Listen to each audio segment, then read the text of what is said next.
Welcome to Lost Relation Chronicles. The 12-hour flight to Thailand was wearing on me, and with another 12 hours to go, the cramped economy seat felt more like a torture chamber with every passing minute. Fatigue was setting in, but it was accompanied by a buzz of excitement. I was on my way to becoming an expatriate, or expat, as they're called in Thailand. 2 years after my divorce, I had finally cashed in my chips. I took my share of the house equity, half the savings, and a secret nest egg my ex-wife never knew about, and set course for the land of smiles, planning to settle there for good. With my resources, I could enjoy a comfortable retirement. Eventually, when I became eligible to tap into my 401k, I'd have even more financial freedom. My ex had tried to claim a share of that, but I reminded her that I had enough evidence of her infidelity to send to everyone we knew, including her parents. That was enough for her to back down. Sometimes I think about sending it anyway, just out of spite. My feelings for her have boiled down to pure hatred for the betrayal and destruction she brought into my life. In the end, the divorce was relatively smooth. We went with irreconcilable differences rather than adultery, though she deserved to have her actions laid bare.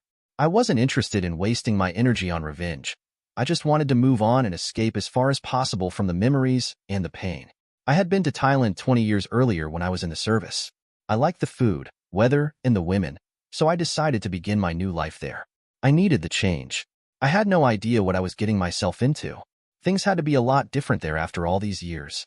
I certainly was not the same man. The wounds from too many battles left me tired and scarred. I figured whatever fate awaited me had to be better than the hellish loneliness that I left behind. My name is Arthur Lee Allen. I know what you're thinking. It's not my fault. My mother was a big fan of American Western history, especially gunslingers, hence the name. I kind of liked it. In Thailand, the name would hold no special meaning. Everything would be new there. I would be a stranger in a very strange land. I had nothing to lose. My son, who rarely spoke to me, was about to finish college. The only women I was able to date back in New York were divorced, overweight, bitter, and carrying more baggage than a freight train. At 49, I was in pretty good shape with a touch of gray in my hair.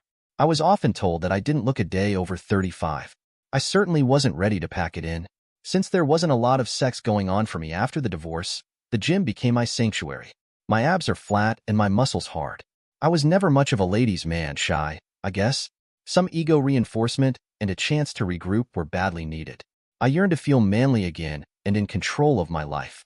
"You look deep in thought, young man," said the man sitting directly to my right. I hadn't said much to him during the trip. He looked to be about 60-something. His face showed the wisdom of a life hard lived. He seemed to sense my mood. I just left my entire life back in the States. I sure hope I'm doing the right thing. "You'll be fine, son," he said, smiling. "I'm Gary Francis," he said, extending his hand. He had the quiet bearing of a man who knew what he was talking about. "I'm Arthur Lee Allen. Pleased to meet you," I answered, reading his mind. He didn't comment on the name. The old man looked glad for the company. "Glad to meet you, Arthur. I've lived in Thailand 22 years. I have often thought of moving back to the States, but I never will.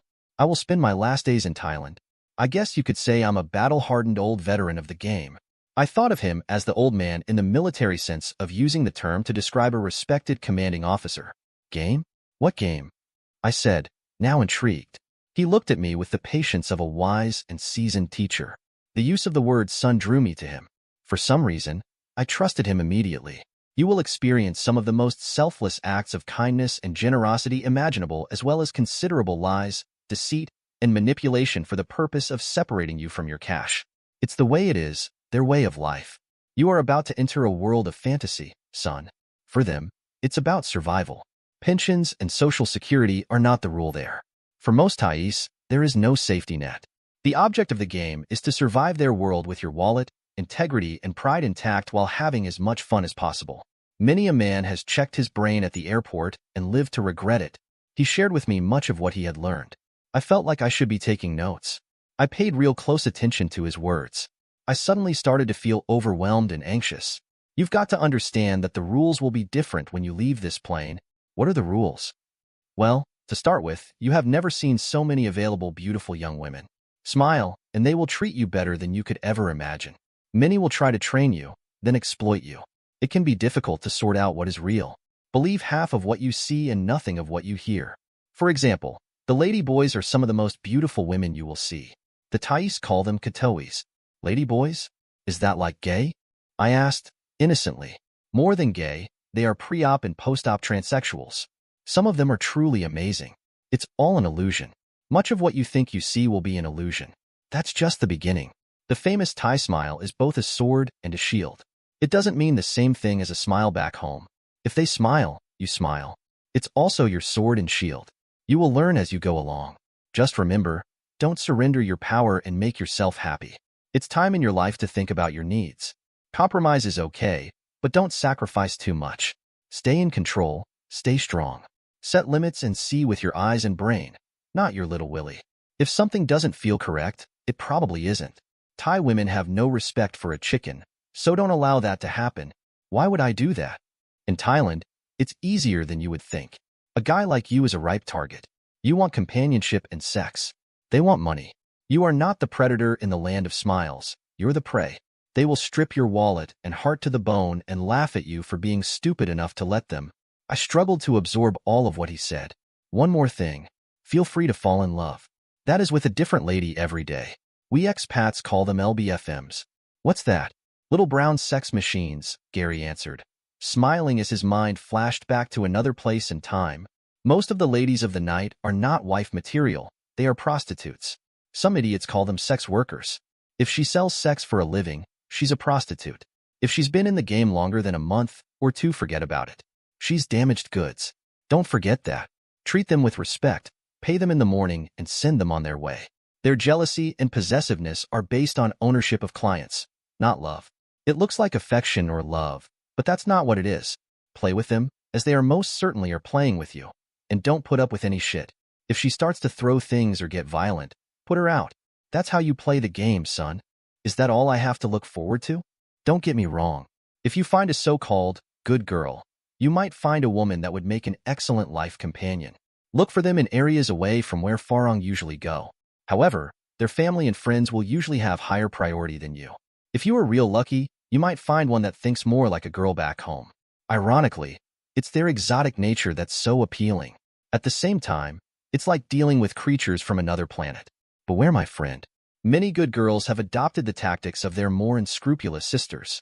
Learn some Thai. If you don't let them know that you understand their conversations, you'll learn a lot. Farang. It means foreigner. Often it is used negatively by Thais. You will never be totally accepted by Thai society. You and I will always be foreigners. Yours odds improve if she is educated and older than 30. The young girls are just too full of themselves. Most of them don't realize they have a short self-life. Just don't look for your dream girl in a go-go bar. Think of them as attractions in an adult Disneyland. A nice place to visit, but you don't want to live there. The working girls are fun. Accept them for what they are. Love him and leave him. One more thing. Remember, the Farang always pays. They know you are richer than them, therefore, they feel no guilt about you picking up the tab. Good luck, son. You're going to need it. Every day will be an adventure. Expect the unexpected. Don't expect the law to offer any protection. The biggest mafia in the country are the police. Thanks, I'll remember what you said. At least my eyes will be open when the plane lands. I owe you. I hope that our paths cross again. I'm sure we'll talk again, he replied. Your advice is greatly appreciated. I don't know if I'm ready for this. He gave me his phone number. I knew I would be calling him, sooner or later. The plane landed, and we set off to follow our individual destinies. As soon as I left the airport, the Bangkok air enveloped me. It was hot and humid. I started sweating immediately. The air smelled of unknown plant life, auto exhaust, Thai spices, and elements I could not identify. It would take me a while before I adjusted to my new home. I bought a condo and settled into my new life. The next several months were a haze of bars and women. Each promised to love me long time as long as I bought them drinks, paid the bar fine, the fee to take a girl out of the bar, and paid them about 2,000 baht, $50 to $60, the next morning. I never forgot that it was all about the money. All of them very happy to see my money. They truly loved my wallet. As soon as I would enter my favorite bar, I would be surrounded by 3 or 4 near-naked women. I was aware that what I truly wanted, I couldn't buy. A very pretty girl told me that she missed every day and she happy for my return. That was strange. I had never seen her before. I met many expats who had been playing the game for years. They were dedicated sex-mongers, commonly called punters. To each his own, I guess. None that I met seemed really happy. They drank a lot and complained about the Thai way of doing things constantly. After a while, It looked like I had traded one kind of hell for another. They seemed to be lonely even with two beautiful girls sitting on their lap. To me, life had to have some meaning greater than mindless hedonistic self-gratification. Sex without love or real intimacy gets old real quick. Every place I went in Soy Cowboy, Nana Plaza, and Pat Pong, I was greeted with, "Hi, handsome man. What your name? You want buy me drink and pay bar find me? Oh, you so big. Where you stay? Let's go your hotel. I love you too much." They were all different, yet the same. I couldn't believe my eyes when I entered my first go-go bar. It was Susie Wong's, I think, in Soy Cowboy. There were at least 40 topless dancers flirting with big-bellied customers from all over the world. Some of them danced, while others shuffled their feet. Many of the men were obnoxious and drunk, and the women were young and sexy. The music was loud and smoke hung heavy in the air. It struck me as a strip club on steroids. Every female in sight was on sale. The dancers wore numbers. All a man had to do was tell them a massin what number he wanted, and the dancer would come to his table to talk business. Most wanted a quick short-time trip to a nearby hotel so they could get back and try it again. The entire place, and the others like it, was a commercial sex machine. If a guy was looking to get laid, he was in the right place. I soon found out that the bar fine was usually around $15, 500 to 600 baht. Following Gary's advice, I fell in love every day with Tip, Noi, Korn, Da, and a number of others whose names I can't remember. They were not like professional sex workers in the States. Most tried to provide a girlfriend experience for a price. Often money would not be mentioned until the next morning. How much I gave a lady was up to me. The usual rate for a long-time visit, one night, was about 2,000 baht, $50 to $60. At least, I got the pleasure of a beautiful, cooperative woman for a couple of hours or a night. I wondered how long I could live on a steady diet of make-believe bullshit. How many guys have spent big bucks at home trying to impress some self-absorbed, spoiled female with his ability to provide and ended up with a peck on the cheek? At least, the hookers I kept company with were honest about their intent. I found them charming, feminine, calculating, and predatory. Nevertheless, I drank too much, stayed up too late, and had too much loveless, meaningless sex. I felt lonely and empty without a woman to call my own. At least, I didn't waste any time thinking about the world I left behind. I woke up one morning with two women in my bed, and I had no idea who they were or how they got there. I realized that I needed more than an endless series of one-night stands. My behavior was out of character. I felt like a dog chasing my own tail. I was sexually drained, yet frustrated. It was the price for becoming a Bangkok warrior, as Gary had put it. Then, my world changed. Lamai came into my life. She was able to read the quiet desperation in my eyes. That ability to sense my need was to cost me dearly later. Lamai was a walking Asian sex machine. I first saw her on the SkyTrain. She was dressed in a business suit which was both very sexy and classy at the same time. She was tall for a Thai, and her skin was lighter due to her Chinese heritage. She was about 5 feet 9 inches in heels. Her short skirt emphasized her long legs. She moved with the grace of a leopard, and her face took my breath away. I couldn't help but smile like a smitten adolescent as my eyes locked onto her. I wanted to run my fingers through her raven black hair which flowed down her back. I was in love. She noticed my gaze and returned my smile. She looked to be an office worker of some kind. She had a class about her that separated her from the Ison peasant girls I had been sleeping with. I found out later that she an office temp. At least, that's what she said. I quickly introduced myself and was relieved that her English was pretty good. I asked if she could meet me somewhere for coffee, dinner, a walk in the park, anything. She said she could meet me at Starbucks on Sukhumvit Road at 6 p.m. We met and my life took a new turn. Time passed quickly. She was easy to get along with and curious about many things. I told her about my life back in the States and how I hoped to meet someone in Thailand to settle down with. Her eyes seemed to light up when I told her that. I wanted to believe the light in her eyes was showing genuine interest in me and not dollar signs. I like Farong Min. Thai man no good. He butterflies too much, cannot trust, she said, searching my face for a reaction. I need man who want to take care of me, and I take good care of him. I 28 now, getting old. I thought to myself, here we go, the same old bullshit. Old? This woman is a vision, a work of art, I thought to myself. In the States, she would stop traffic and cause old men to have heart attacks. She had no idea of how pretty she actually was. Where I came from, men would pay just to talk with her. In Thailand, she was one of many. She didn't look like she was old to me. Lamai was at that age when women begin to blossom to full womanhood. Her easygoing feminine ways felt like quicksand to me, as I was pulled in deeper and deeper. She told me she had to work 7 days a week sometimes and made only 10,000 baht a month, about $260. From that, she had to pay for rent, food, car fare, and send money to her family in the province. She was raised near the northern city of Chiang Rai. I didn't detect any self-pity, just acceptance of her fate. As she spoke, I couldn't help but feel the need to help her, to give her my protection. I hadn't felt like that in many years. She wasn't a bar girl. I felt safe with her. I decided to try to be Prince Charming. I know, big mistake.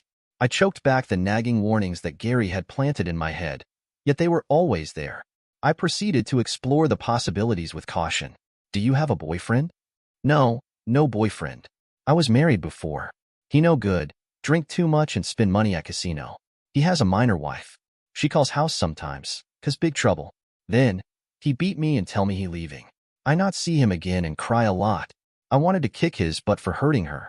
She somehow brought out my protective instincts. I knew what Gary would say if I told him that was falling so hard for Lamai so soon. He would say, "Watch your back, son." She seemed different from the sharks I had been warned about and had associated with in the bars. I wanted to believe she really was different. I decided to proceed with caution.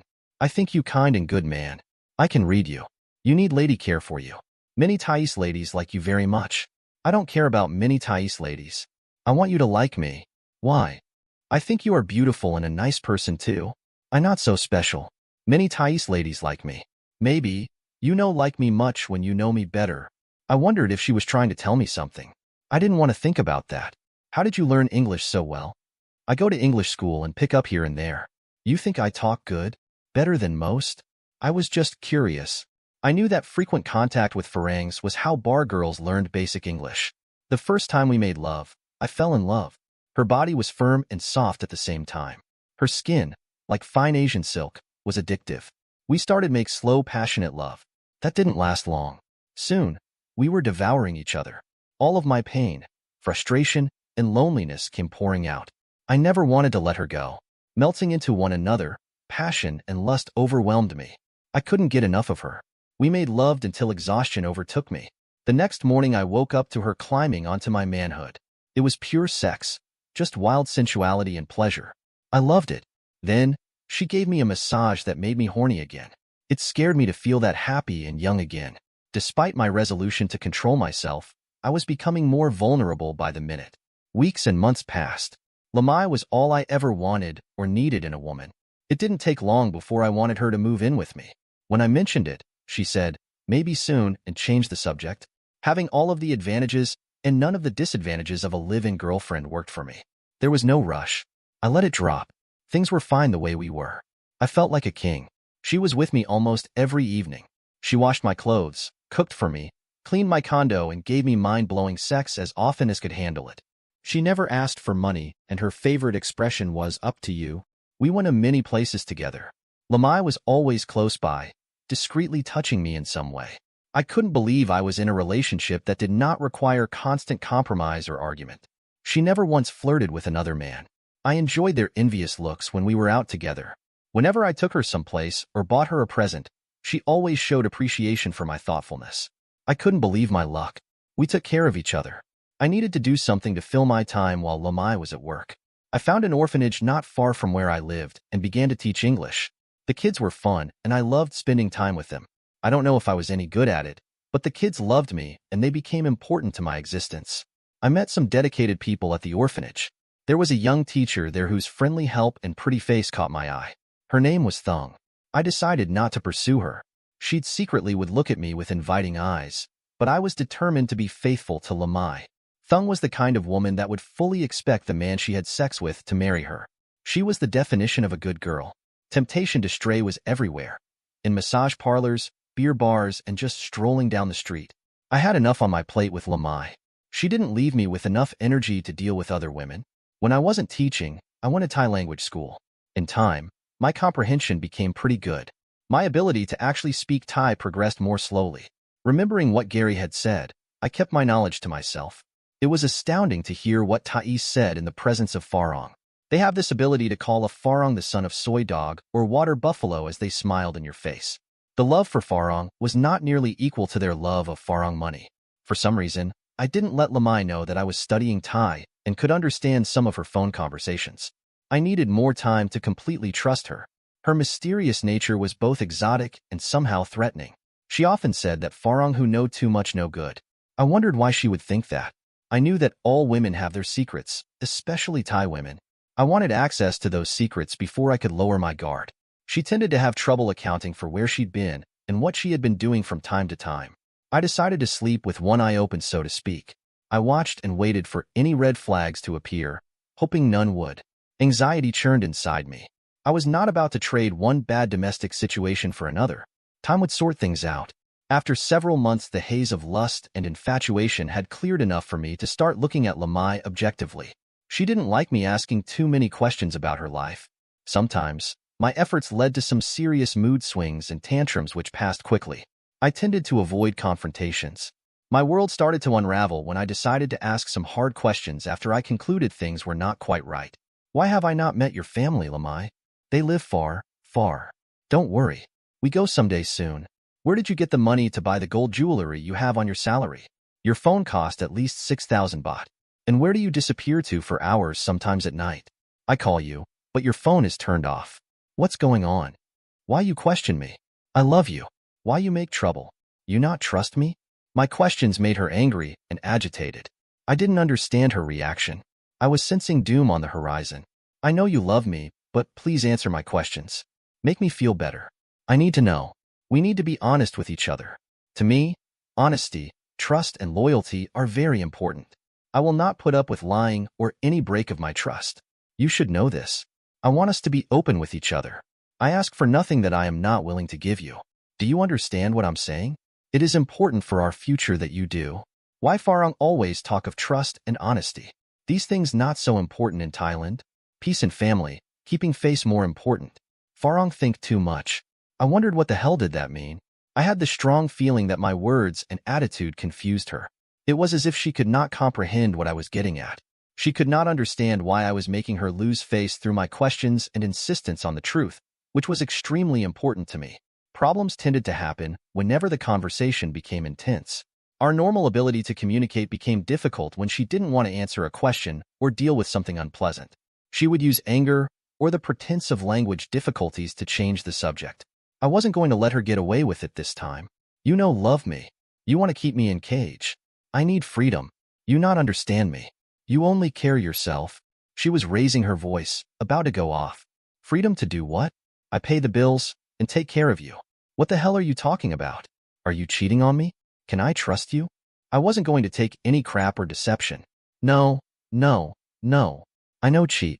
You are man I love. Only you, sweetheart. I visit my friends sometime. Gold from old boyfriend. He from Sweden, gone back long time. You jealous? No good. Now, I sad. Arthur. You make Lamai very sad. She ran into the bathroom and slammed the door. I could see that the conversation was going nowhere. As usual, her answers didn't satisfy me. I couldn't shake the feeling that she was either lying or not telling me the whole truth. Before I could consider taking the relationship to the next level, I had to find some answers. Looking back, I was compelled to confirm what my gut was already knew.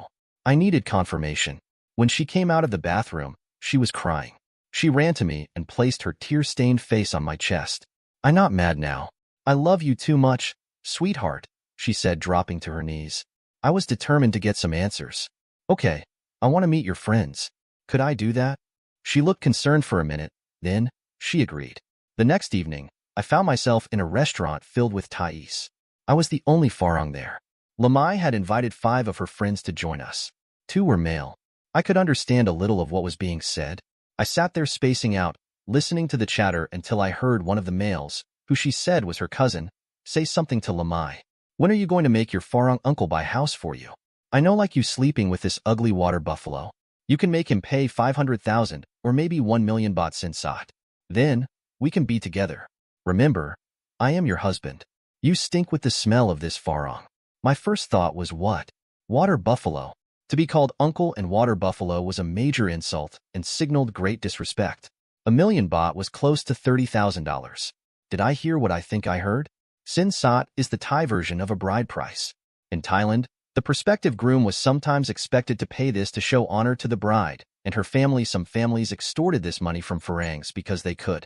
Sometimes, It was given back to the bride as a kind of marriage insurance. It is a practice that doesn't set too well with most Farangs. Thais expect Farangs to accept their culture and couldn't give a crap about theirs. Lamai and I had never seriously spoken of marriage or Sin Sat. She didn't seem upset by his insults. The scent of betrayal was strong in the air. What was this being together stuff? Husband? My throat tightened with rage, sadness, and pain. Resignation soon followed. I had to accept what I had just heard. I was beginning to feel like an old warrior myself. My world had crashed. Who was this woman? I decided to play the hand out. I wanted to see what would happen next. I controlled the anger building in my heart. I knew revenge was a risky thing in Thailand. There would surely be retaliation from her husband and friends. I needed a plan. However, I was not going to let her get away with her treachery. I thought, how could she do this to me? I wondered what I had done in a past life to deserve this treatment. I treated her like a princess. It appeared that the reason she never pressured me for money was that I was being set up for the big score. I braced myself for the end of my relationship. I tried to wall off my emotions for self-protection. The end was near. I would miss her. I hoped that in her own way, she really did care for me, or did she? She surely didn't define love the way I did. When she used the word, it was hollow, having little or no meaning. I began to wonder if she even liked me. It was hard to believe anybody could be that good of an actress. When the dinner was over, her friends went their way. I heard the man who had been speaking to Lamai earlier say, "Soon you can come back to my bed and leave this stinking big Willie Farong. You should be with me, your husband. Pressure him. Tell him you must be married soon." He smiled at me as he spoke. It was everything I could do to keep from snapping his skinny neck and hers. Lamai laughed at his remarks. She took my arm lovingly as we walked back into the crowded Bangkok street. I had to be patient, but not too patient. I needed time to put my condo up for sale and arrange to move to the northern city of Chiang Mai. After I took my revenge for Lamai's betrayal, I would move far away. Lamai started throwing very strong hints that she wanted me to make an honest woman out of her. When she went to sleep, I searched her purse for the first time. I found 2 phones. One of them had names like Ryan, Nathan, Luke, and Vince stored in it. I resisted the urge to throw the phone out of the window. She had a date book with client names, dates, and hotels. I felt like such a sucker. The times indicated were all between 6 p.m. and 10 o'clock. After work, she was an escort. That's why she never needed to ask me for money. I had to give it to her. "She's good. Sweetheart, do you love me?" she asked in her most vulnerable voice. "Sure, I do. Why do you ask?" The game had begun. "I want us to marry. When I take you to family, I must say that we will marry." "Why?" "I lose big face and family if they know I sleep with you and not marry." I almost laughed in her face. She was using Thai logic on me. What she said was true, even more true when in the provinces. Too bad she was full of crap and already married. I might have been sympathetic. "I think you're right, Lamai. You are a loving, faithful companion. I should marry you. We should marry soon. I want you to be my wife. I will love you forever." "Oh, sweetheart. I'm so happy. I tell family and friends. I want marry in province, so village can come and see my handsome husband. My family will gain much face." She paused for a minute. "You know you give family Sin Sat. It is Thai tradition. Very important. I know about Sin Sat. How much?" "I think 1 million baht." She said it as a question. "A million baht. I'm not rich," I said, playing her game. She thought another minute and said, "Okay, 500,000 would be okay." She looked at me with hopeful eyes. "I think I can do that. It's a heavy price, but I want to make you happy." Tears slid down her face. If I didn't know better, I would have sworn her look portrayed genuine gratitude and love. She hugged me for a long time, not speaking. Her arms trembled. The heat of her hands penetrated my back. She was good. "Sweetheart, I not deserve man like you. I must have been very good in past life. Our love very strong. I love you too much," she said as she seductively stripped for me. Testosterone surged through my veins. If I could not have her loyalty, I would take her body, probably for the last time. I felt like I was cursed to love unfaithful women. "I am going to give you some money. I want you to go home and arrange an engagement party. Invite everyone in the village. Buy lots to eat and drink. Hire a band. You know what to do. Go tomorrow. I will join you in 3 days. I will bring Sin Sat and many baht of gold for all to see when I come to the party. Everyone will be jealous of you. They will know how much I treasure your love and devotion to me." "Devotion? It means being true and loyal," I said, gritting my teeth. Then I took her. not caring about her pleasure, only mine.